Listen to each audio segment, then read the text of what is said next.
Hey everyone, and welcome back to my completionist playthrough of the Baldur's Gate Saga with SCS. And now we can finally leave Sondal here and his arena. His name, by the way, is very similar to Jondal from Baldur's Gate 1 Werewolf Isle. And we can go upstairs to explore that part of the tavern. And there we will find the lust chambers that the bartender mentioned to us before. And in this room to the west, this female is never interested in our company. She actually has a couple of different lines that she can give us. But this one, however, is looking for a competent male to spend the night with. And in order to be judged worthy of her attention, I guess, you need to have at least 14 charisma. So Animen has just the right amount. So she's going to be interested. She's going to offer us some fun times tonight. But it also depends on our NPCs whether they are interested. And Animen here does not have the option to accept her offer. So she's not going to be very pleased with that. Edwin, however, does have that kind of option available to him, but he only has 10 charisma right now, so she is not going to be interested. But if we give him the Ring of Human Influence and increase his charisma to 18, boom, instantly attractive. And what's funny about Edwin is that aside from this conversation option where we obviously agree to join her for the night, he also has this one. And by the way, there's a mistake here in the dialogue. It should be interest, where we can say, "No, I have no interest in such as you. Do not disgust me." So we're going to use this one, and she's going to be pretty mad and insulted. But apparently she cannot do anything to us here, and she's just going to leave. So I just wanted to show that. And in the next room, there's a guy that was also mentioned, who can offer us some different oiled massage techniques. And Jaheira here is going to pretend to be so decent and to be not interested in such a thing. Again, it depends on our NPCs. But Imoen is actually going to be willing to participate in that kind of thing. And, you know, after all that Imoen has been through, I say that she deserves a nice, relaxing time being massaged in some oils and whatnot. But before we do that, this actually is going to count as a rest for everyone. Let's just rearrange some spells just to be extra safe in an encounter coming up soon. And here I think we're going to go for 2 ruby rays. I'm not sure if I'm going to rest before some mage encounters coming up later on, but in case we don't, let's just have these 2 ruby rays available to us. And also, before we rest, we can identify these cursed bracers with our glasses. Alright, and now Imoen can talk to this guy. And yeah, have a good time, I guess. Show me your skills, dude. And this actually not only is a rest for everybody, but for the person who, you know, partakes in these oily massages and whatnot, actually gets fully healed. He mentioned something that this massage is going to like repair her aura and whatnot. So that's something that Imoen definitely can use. Here there's going to be a certain scene with some captured drow. Apparently the remnants, some stragglers from a fallen house, a house that was destroyed in the process of, you know, the internal wars between houses. And this is going to be pretty interesting because, as we will find out soon, these are survivors from House Devere, Viconia's house. And what's interesting here is that House Devere, in the canonical history of the Forgotten Realms, does fall. And that's actually in the books, where in Menzoberranzan, House Devere used to be the 4th house. Here they say they are members of House Devere. It was the 4th house in Menzoberranzan at one time, but they fell out of Lolth's favor, and the 10th house at the time, House Do'Urden, whose that Drizzt originates from. House Do'Urden was the 10th house at the time and took advantage of the opportunity and destroyed House Devere. But what's interesting is that this all happens 70 years before the events of Baldur's Gate 2, and from the conversation here, you are kind of led to believe that those are some recent events. Because of course, you know, there easily could be some survivors 70 years later after a house's destruction, but this kind of sounds like You know, it just happens recently, and these guys were just looking for some shelter, for some refuge here in Ustnatha, and they were just not fortunate to have the favor of any house from Ustnatha, like, you know, we are fortunate enough to have, I guess. And yeah, they're going to be tortured, sacrificed, and whatnot. And if you have Viconia here, she actually doesn't have any interjection. And yeah, unfortunate scum here, and this guy is actually not going to await these like tortures and sacrifices and anything, and he's just going to take his own life. Malifine here. But anyway, moving on. Here is also something that we've heard of before. Here are some exploding runes.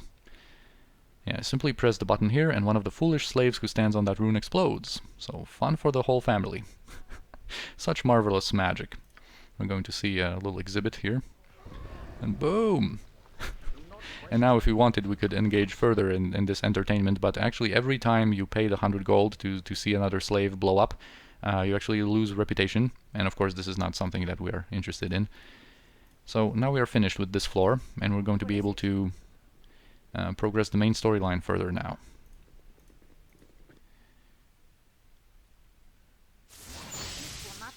Oh, and here this Berserk Warrior getting unsummoned actually reminds me that we can rearrange some stuff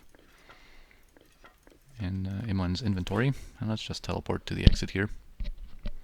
Oops, and I'm not sure if that's going to be a loud sound, but I accidentally hit my microphone here. But anyway, apologies for that. Here we're going to meet Solaufein and Phaere on the platform with our next mission. And she's going to explain, after a little pretty good back and forth between her and Solaufein, as is usually the case. She's going to say that an eye tyrant, a beholder, is in Ustnatha smuggling adamantite, and the matrons have decided we are to kill it. And yeah, Phaere is going to join us on this task. The eye tyrant has come on his spelljammer ship near here. Solaufein and I will go out and scout it out alone. And yeah, we are to join them on a platform that we have not explored yet. Now this mission is going to kind of, you know, bring us to those parts of the city.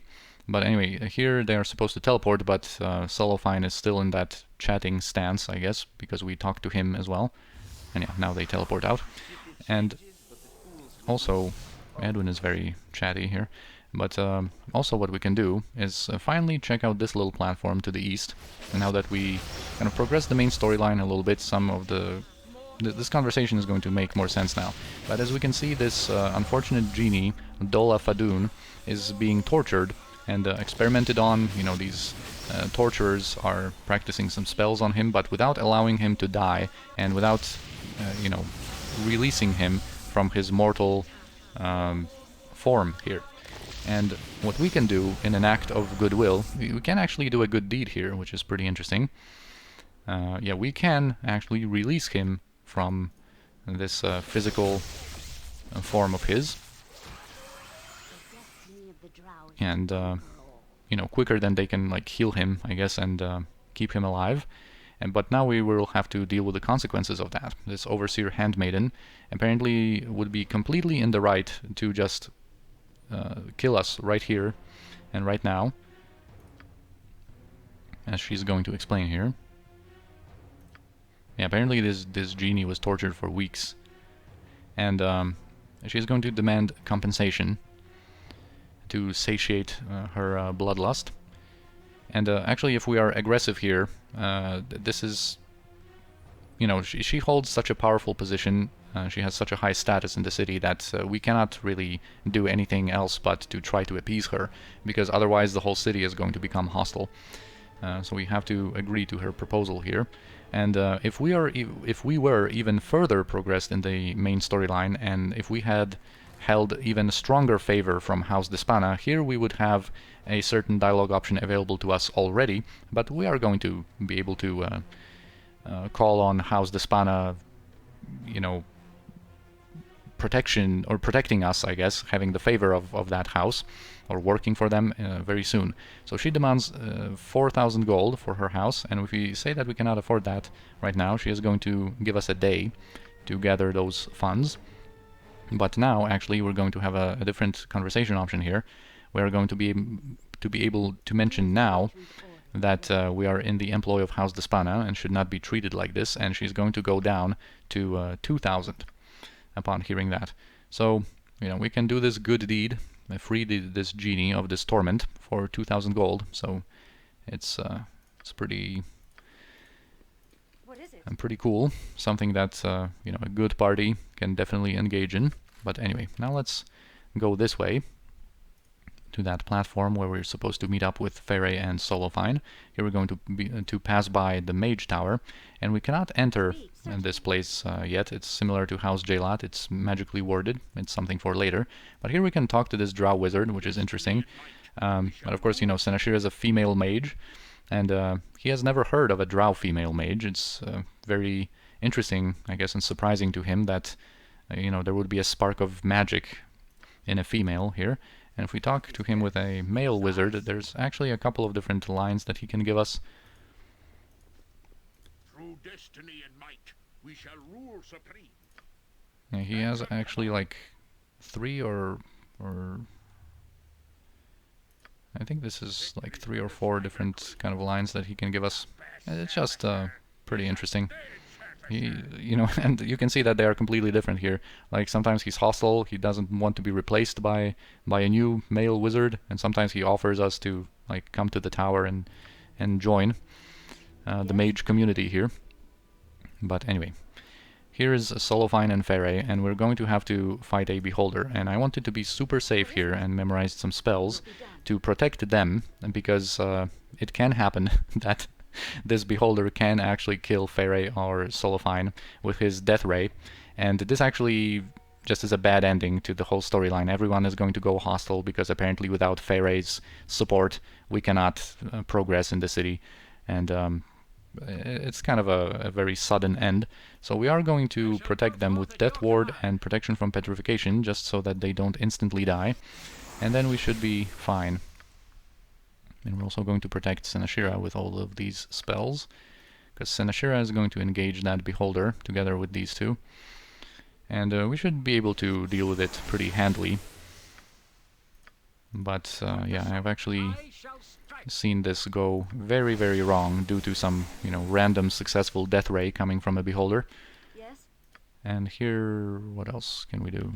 Let's actually give ourselves some remove fear. And just have this spell shield on Senashira, and we should be fine.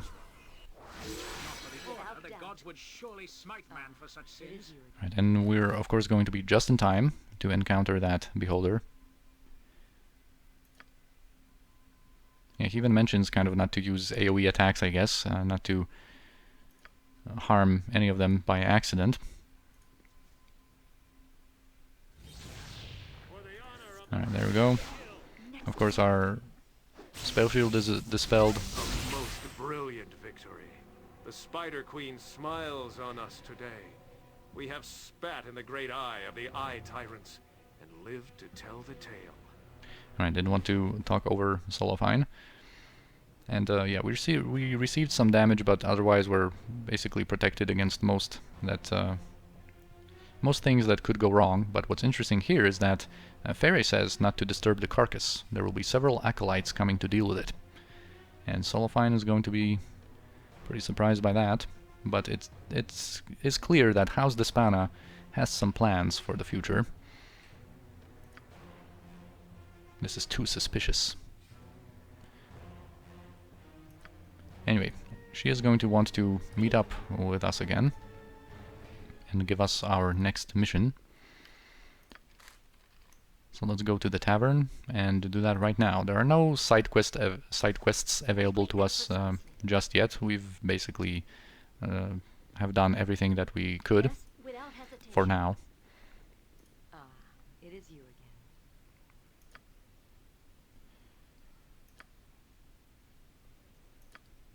Anyway, our next mission is going to be to deal with the deep gnomes, the Svirfneblin, that apparently did not show enough reverence and fear of the Drow lately. This seems a little suspicious, I guess. Yeah, Solaufein is going to voice his concerns about that. That's a waste of time. Obviously, the Svirfneblin are very afraid of the Drow.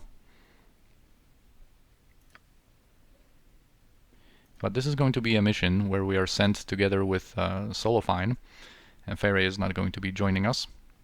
But yeah, we're supposed to slaughter a patrol and bring a helmet of their leader as proof that we have succeeded. And we're supposed to meet up with Solaufein a little bit later. This will not take long. Or already further in the main chamber of the Underdark. And of course, this is a pretty troublesome situation we are put in, because we've had some good dealings, of course, with the good aligned and peaceful Svirfneblin, but there is a way to not bring them harm. Of course, with teleport we can just get to the task at hand right away. Alright, so the patrol is going to be coming soon, but we can actually tell Solaufein that we can handle that on our own, and he does not have to join us on this task. If he is with us, he's going to automatically attack the patrol, and we are going to have to kill them. But if we just send him away, he's not going to be here to interfere and actually follow through with the mission. And they're going to be coming here soon. They're actually spawn around there, and we can already hear them. Well, let's actually speed this up. And yeah, here's the leader.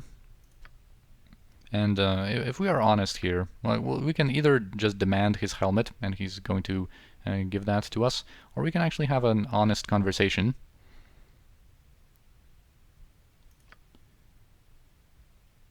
Yeah, so of course they are at peace right now.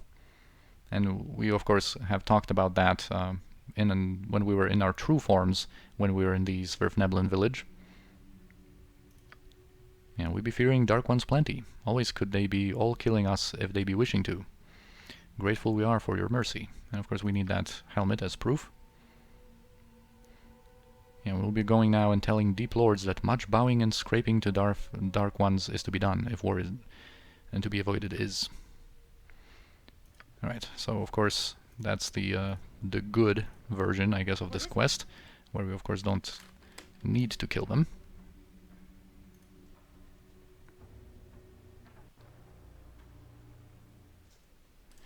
Yeah, so here we have that helmet, by the way, and we can report back to the tavern as usual. Certainly. Speak without doubt. Ah, it is you again. Yeah.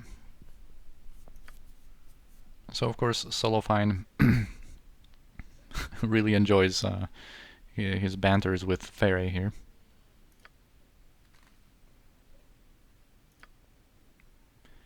Yeah, it is not for you to decide, male, who deserves his vengeance, I guess, his wrath.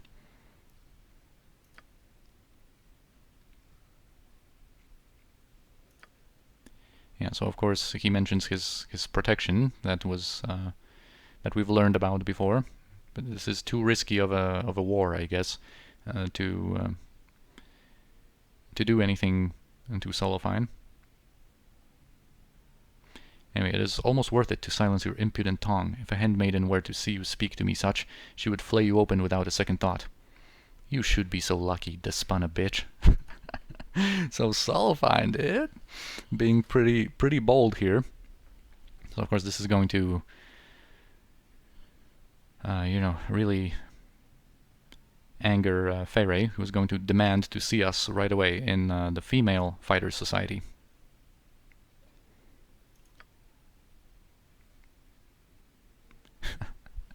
Yeah, and Solaufein will wait until the Matron Mothers find another task to set you to. May it lead you to a gruesome death, worm. Alright. So now is going to be a pretty cool part of the main storyline, where we're going to be able to learn a little bit more about Phaere and especially about Solaufein. And we should have, yeah, we have plenty of time to still do this part of the storyline. So now, of course, there is a reason to go into the Female Fighters Society building. Now, Phaere, for a while, is going to be present here for for a couple of the tasks. I was pondering having you tortured for my amusement, but the whim has passed. Her mood is improved now. Yeah, and the animosity between Phaere and Solaufein is well known. His insolence is beyond all endurance. I cannot tolerate it further without risking my position in Lolth's hierarchy. But I also cannot take action that would be traced back to myself or my house without risking war. So you shall take action for me. You will kill Solaufein. It's like, what? I cannot do that? It's actually... We can respond in a pretty, like, un-Drow-like manner here. And in a lot of the conversations, actually. And, like, no serious consequence is going to fall on us. We are going to be surprised by how we take the task or the information. But they're, you know, of course not going to be... there's not going to be any more serious consequences for that. But anyway, let's play along here. Yeah, Solaufein has been given time off from his regular duties. You'll find him in his quarters in the Male Fighters Society, sulking, as is his wont. He will not be expecting you, but nor will he expect or suspect your true intentions, I imagine. He will greet you, and then you will kill him. Those of my house would be the first questions for his death, but you, without allies of any house, can get away with his murder. Once we are done, take his Piwafi cloak and bring it back to me here. It shall make an excellent trophy. Alright, so...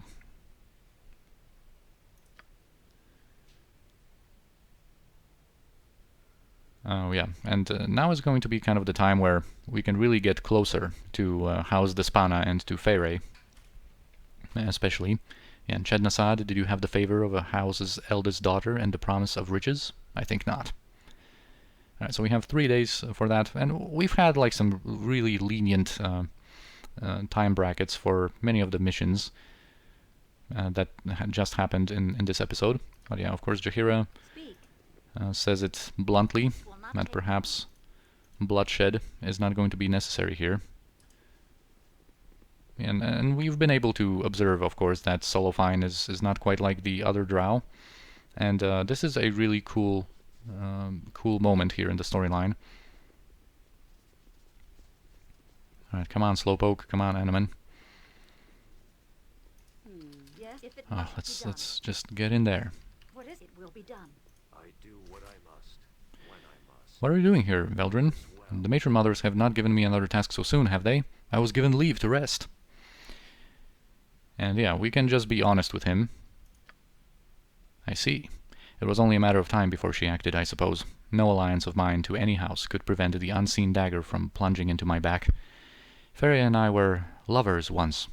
Mother Ardulace felt Phaere cared for me in a most undrow-like fashion and had her taken by the handmaidens. They tortured her with tentacle rods. Tortures I can only shudder at the thought of. When they were done, all that remained of Phaere was her ambition. And I remained only as a constant reminder of her weakness. I have been expecting this for a long time. So then, if you are not going to kill me, what do you propose that we do? And here we can have 2 different kind of conversations with him. If we talk about the cloak, he's going to still think that we are Drow, and he's going to tell us stuff like, we Drow, you know, have strayed from the path. But this one is better, in my opinion, a more kind of satisfying and lengthy conversation if we offer him to join us and leave this place. And he's going to be very surprised with that. Join with you? Leave? To where? Chednasad? No, I can see that you do not mean that place.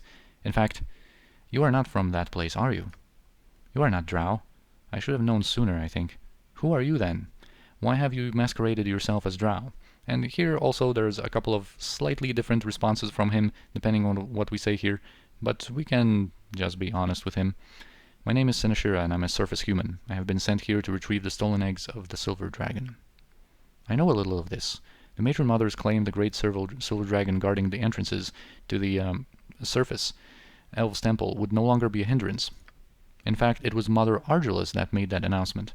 I believe she would hold the eggs you seek, but I do not know where such things would be kept. By the way, when it comes to the pronunciation of, like, this name, it might be like Ardulace or something like that. I've always just said it as Ardulace. Anyway, as surface human, it explains much, including the mercy you show me now. No Drow would do such, I suspect, and I shall not betray you, Senashira. I cannot return to Ustnatha without endangering you and myself. Since you are from the surface, I will tell you something I would tell no other. The Spider Queen holds no sway over my heart. I worship Lady Silverhair, Aelistray, and like her, I believe that my people have strayed from the path. I will remain in the shadows and seek out others like me. There must be more. I am sure of it. Perhaps my people can yet be saved from themselves. Thank you, Seneshira, for your mercy. Perhaps one day I will stand on the surface and see the moon of my Aelistray. Until then, farewell. So of course there is no way for him to join us, but I guess that kind of conversation option has sparked the interest and the motivation for the mod, because there is a mod that allows us to recruit him, not just yet, but once we are back to the surface. He is an available companion. It's actually pretty well written, has some unique encounters when you have him. It's an enjoyable mod to play, also made by Wesley Weimer. A very classic Solaufein mod. And yeah, but unfortunately in the unmodded game, this is not the last of Solaufein that we're going to see, but we are not going to have the option to, of course, join him in our party. And this is actually a really cool cloak. Like, imagine Kira and I having access to that kind of thing, but unfortunately, you know, we can't really keep it. Even if we would be able to keep it, of course, it would be destroyed on the surface, but it's pretty cool. Speak. And anyway, now we can take this cloak to Phaere, and she is going to have a special moment here as well, which is another interesting notion. It's very subtle, and we have another slowpoke here, and again Anomen was kind of lagging behind. And this is a very subtle moment, but a great one. You can see that moment of hesitation and reflection. I see you carrying his Piwafi, my darling Veldrin. Solaufein is dead, yes? Yes, of course, he is dead. So now it really, like, you can, from this line you can see that now it really hit her. This is the time where she really realizes that Solaufein is no more. Here, give it to me. All love is foolish. You have done well, Veldrin. You have earned a place of honor in this house by serving me well. This shall not stop, naturally. It is time to introduce you to the Matron Mother of House Despana, Veldrin. Mother Ardulace is anxious to see the female who has done so much for Ustnatha. You will go to the temple and meet me and Mother Ardulace there. Do not delay. Of course, the Matron Mother wishes to speak with us immediately. So yeah, I love that little moment. It's so subtle, but so significant at the same time. So we are going to go to the temple in a second. Let's level up Jaheira and Edwin then. And they are... Well, Edwin is not going to have 3 million experience just yet, but Jaheira is going to get access to her high-level abilities, and she's going to be level 14 in both Fighter and Druid. And now she gets access to level 7 spells of Druid, finally, and now we can select some abilities. And she, of course, has the access to the divine high-level abilities that we've seen from Anomen, with some changes. Here, of course, she is going to have access to greater elemental summoning once we pick the elemental summoning, which just outright summons one of the elemental princes. And this is kind of also another reason why I didn't install that PnP elementals component from aTweaks. The elemental princes are just completely insane in that component. And, like, rightfully so, I guess. They are the elemental princes, but you know, they are just way too powerful of a summon for you to have, in my opinion, for the player to have, I mean. And she also has the ability to have the fire elemental transformation and the earth elemental transformation, where she can shapeshift into those forms, and they are completely not worth it. And also one thing that I forgot to mention is that heal here on Mass Raise Dead. And it is a decent heal on a high-level cleric, like on Anomen. It would heal for a little bit, but and you know, compared or combined with that short cast time, you can have a situation where, like, someone dies and other party members are injured, and you can quickly cast that, raise the fallen party member, and then heal everyone at the same time. But this is such a rare situation. It's just really not worth it. It's like 1 in 100 situation. Or 1 in a million. It's kind of like building a deck in a card game, you know, like sometimes you have those cool cards, but they are way too situational to include them in your deck. So here, this is also kind of the thing, like I expect more out of a high level ability that's going to be memorized as a level 7 spell. but just wanted to mention that. It heals a little bit more than the level 5 spell Mass Cure, but you know, it's not worth it to spend the high level ability slot on it and also memorize it at level 7. And but anyway, here I wanted to just briefly talk about the fighter high level abilities that Jaheira has access to. So here we have Whirlwind Attack and then Greater Whirlwind Attack, and this is useful for certain type of fighters, mostly the two-handed weapon wielders, because whenever you have a two-handed weapon and you have Grand Mastery in it, and you have the level 7 and level 13 half of an attack coming from fighter, you're going to have 3 attacks per round, and with improved haste that's 6, which is still a pretty good amount, but this gives you 10 attacks, but just for 1 round, and the normal Whirlwind Attack, that's a prerequisite for the greater one, carries a -4 Thaco penalty, which for most fighters does not matter at all anyway.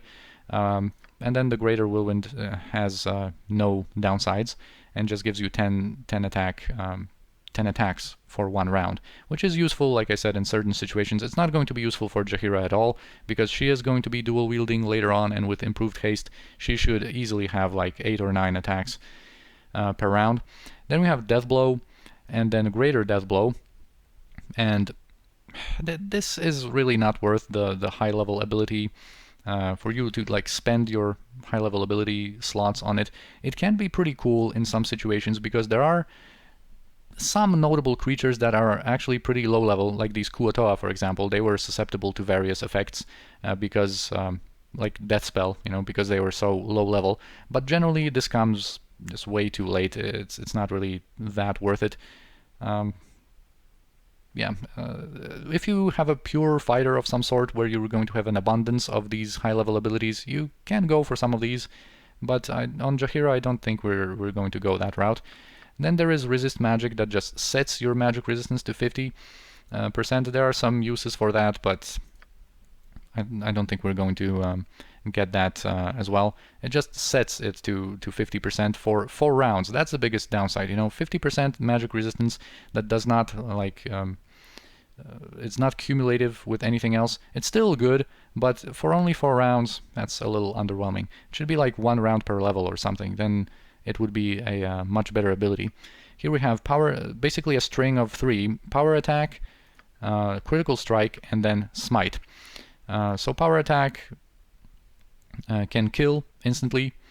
This one can, of course, Death Blow kills instantly. This one stuns, and it actually has a decent like save versus death with a -4 penalty on it. It lasts for 2 rounds, so if you have many attacks, like Jaheira is going to have, under the effects of improved haste, you know, this is not a magical ability, so a lot of monsters that are actually susceptible to stun but have decent magic resistance, like fiends, for example, demons and devils, most of them are susceptible to stun, but you know, they have at least 50 magic resistance in most cases. This is actually pretty good for these situations. In the 2 rounds that you have this on, with like 8+ attacks per round, you can actually get some stuns going. Then we have Critical Strike, which is also pretty nice. Some powerful opponents, cannot be crit, but a lot of creatures can, and this for 1 round makes all of your attacks critically hit. So this is kind of a cool path here from Power Attack, Critical Strike, and then Smite, which kind of combines the two into one. But this one also has a knockback, which can be a little problematic, and yeah, basically it's kind of like getting both of these previous high-level abilities into one. Then Warcry is absolutely useless. It's basically like the level 2 spell Horror, and it doesn't have any like save versus spell penalties or anything. It's just pretty terrible. And then Hardiness is going to be our bread and butter when it comes to fighter high-level abilities. This is just great, especially in Throne of Baal, where our armor class is not going to do us much good. Most opponents in Throne of Baal have such high Thaco, such good Thaco, that they are going to be hitting us on a regular basis all the time. So we're going to focus on spells and abilities that are going to allow us to avoid damage completely or mitigate damage, and this is you know, right where it's at. And especially when combined with Armor of Faith, this is going to give Jaheira some really good physical damage mitigation once her iron skins have been cut through. And actually in classic Baldur's Gate 2 you could stag these together with each other, but Enhanced Edition fixed that. And also this defensive stance is a ability of the Dwarven Defender, a fighter kit for dwarves, and they don't stack because the defensive stance already gives you mitigation as well. So on Jaheira, what we're going to do here, we are not going to go the Deva route. That's going to be Animan's thing, and she is going to later on get elemental summoning and greater elemental summoning, perhaps, kind of to uphold her druidic theme. But right now, in general, when it comes to high-level abilities, I am going to hold off from using them. I think I'm going to give Jaheira some spells now, perhaps, although I don't know, maybe to uphold her druid theme, let's give her elemental summoning, and maybe one from fighter, and let's give her hardiness for later. I'm not going to be using them just yet. It's just kind of for later. Once we progress in the game a little bit, we're going to use these high-level abilities. I think this is kind of too early for high-level abilities, you know, this far in Shadows of Amn. And here, just to also take a brief look at her level 7 spells, as you can see, her spell selection is much poorer, I guess, than the one from a cleric, but there are some differences. Here she can conjure an earth elemental, which is a decent summon, but not really worth the level 7, especially since, you know, at level 6 you have the fire elemental.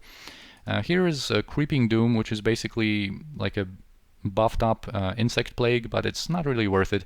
The differences are that here, instead of insect plague deals 2d3 points of damage, and this one is 2d6.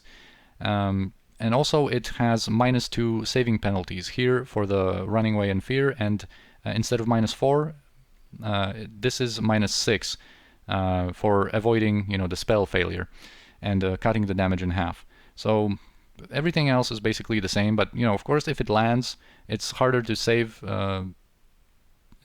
against, so it actually can deal some really good damage. But, you know, Insect Plague is 2 spell levels lower, and it basically gives you the same effects. Here now we have, of course, the elemental summoning, we have Firestorm, we also have Nature's Beauty, which is kind of an interesting spell because it can instantly kill, although this is a very generous saving throw, so it's not going to really do that. But what's cool is that it's an AoE blind spell with no saving throw, so we might actually have Jaheira memorize that at certain points, I think. And then of course we have Regeneration Shield of the Archons.